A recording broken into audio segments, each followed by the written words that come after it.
my ticket, I put my Walkman on and say the body well kick it.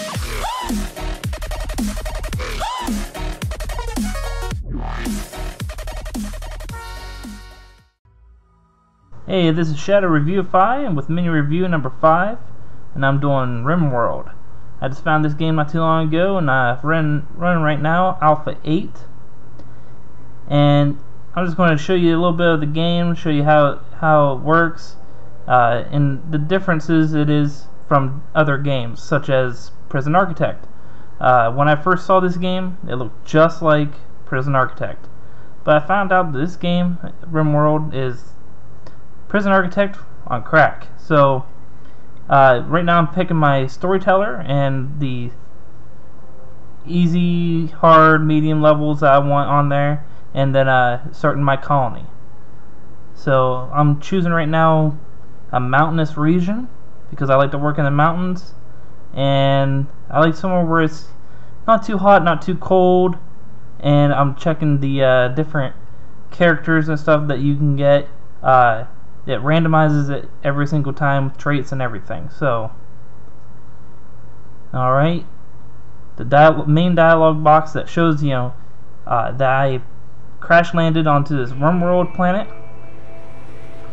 And as you can see from the characters, when they come out of their drop pods, they look just like Prison Architect, but without prisoners. In a way, you can get prisoners, but that's not the main focus of the game. Main focus is to survive on a harsh planet that has raiders, other villagers that, you know, come visit your colony every once in a while. You have to gather different items such as package survival meals, make your own meals, hunt, cook, you craft different items, you can even build buildings, that kind of thing. I tend to mine so I can get material, and at the same time I have a home that's being built and constantly being built.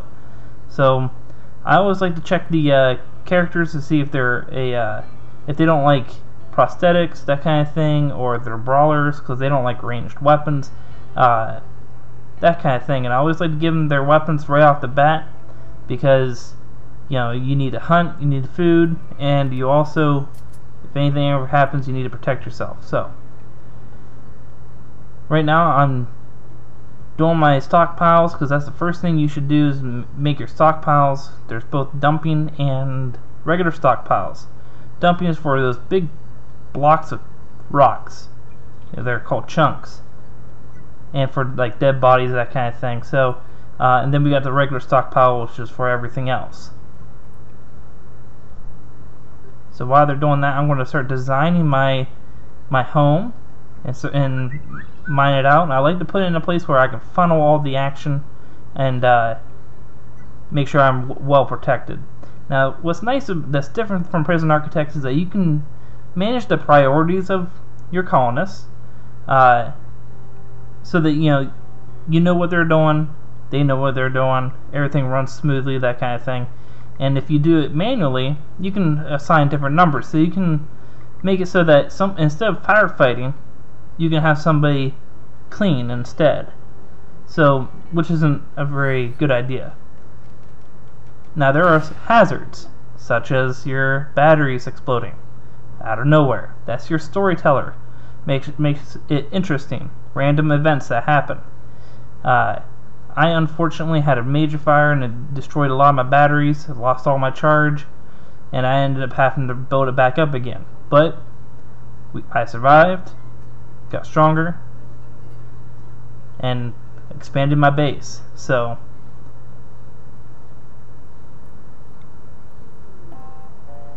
now I have something else, another event.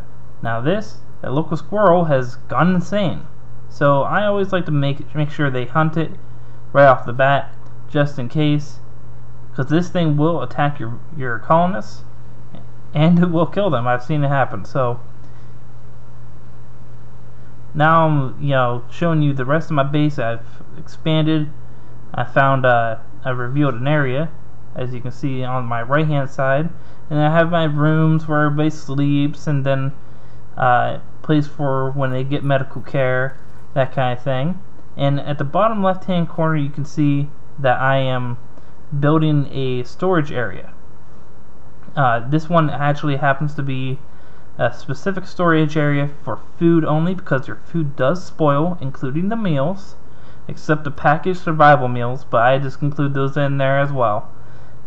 And I make sure it's nice and cool, at least under 0 degrees, and that's for Fahrenheit, by the way, because I do live in the United States. But I always like to have tables and everything's all cooking and everything. Make sure we always have food. Another annoying little thing that happens is that raiders like to come in, pirates, that kind of thing, and they like to attack your base. My best advice is to always build turrets. That's another thing you need to have built, and make sure they always have a power supply.